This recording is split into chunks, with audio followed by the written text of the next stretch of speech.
All right, vidheads, in this video, we're talking about white balance.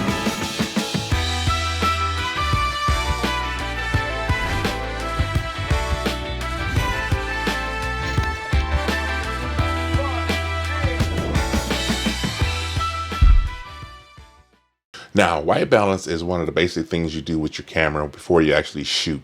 Now, you want to make sure that you have the proper color temperature set for your camera so that you don't have that much more work to do in post editing. So, without further ado, let's get right into how do you white balance on the Sony A7 III. So first off, when you white balance, you notice at the bottom there is a meter that gives you a certain rating for exposure.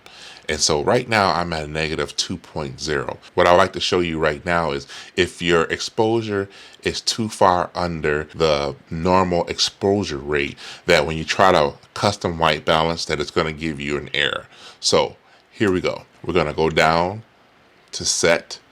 And if you notice like a little circle in the middle, on that circle in the middle, you want to make sure that is where you aim for your white balance. Now I'm using a gray card to white balance. I normally gray card my white balance just about all the time, and it works out better for me. But you can do what is necessary for you. Even though I'm underexposed, I try to white balance, and then you notice that I get a custom white balance error, mainly because it was underexposed. So we need to expose properly in order to get a good white balance. So now I'm going to expose it properly. Let's go for exposure at 0. And then we're going to go back into white balance. We're going to go down to set. And then we're going to get our arrow, our circle right on the gray card. And then we're going to white balance. And now we got a good white balance. Well, right here, you can see that you can actually pick which custom preset you want to put this particular white balance on. So you get 3 customs. And so that's a really good thing because you might have a white balance for indoor, you might have a white balance for outdoor, you might have a white balance for another room that's indoor. And basically what's so important about that is you're going to have different color lighting or different mood. This is going to change the color a little bit. So being able to have the different white balance already set so that you can just actually go in and actually select the white balance that you want, or you can just custom white balance when you get into a new setting. Either or is still a convenience. So now let's talk a little bit more about the menu of white balance. Now in the menu of white balance, you have auto white balance, you have daylight white balance, you have shade, you have cloudy, we have incandescent, we have warm white, we have cool white, we have day white, we have daylight, the flash, and auto white balance.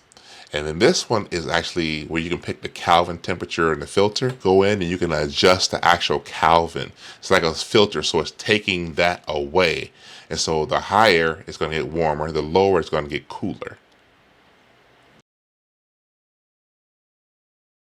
And then you can go over to your right, and at the right, you can actually select what color you want. If you want to do it this way, you can give your own temperature by picking in the color chart, which is very, very handy, and it might help you be creative. So that's pretty cool. Then of course you have your custom white balance presets 1, 2, and 3, and you have your set, which we already went through. So there you have it for your white balance menu. Well, that's all it is to it. When it comes to white balance, it's an important thing to do. I get a little lazy a lot of times, mainly because I've got a little bit more advanced in my post-editing coloring, and I can kind of fix it in post for the most part. But there has been a couple times where my white balance was so far out of whack that trying to fix it in post-editing was almost next to impossible. So I just want to make sure that I pass that on to you guys, that you guys know to go ahead and white balance. It's not that hard. It's easy to do. And in that way, you can color correct a lot easier, and then put your grade on your footage, and then begin to move on to other things. If you like this video, make sure you subscribe, make sure you give me a thumbs up, and you guys know me, I'm Aaron Jones, I'm your big brother, and I got your back. I'm about faith, family, and filmmaking. So make sure you go out and you film something and kill it.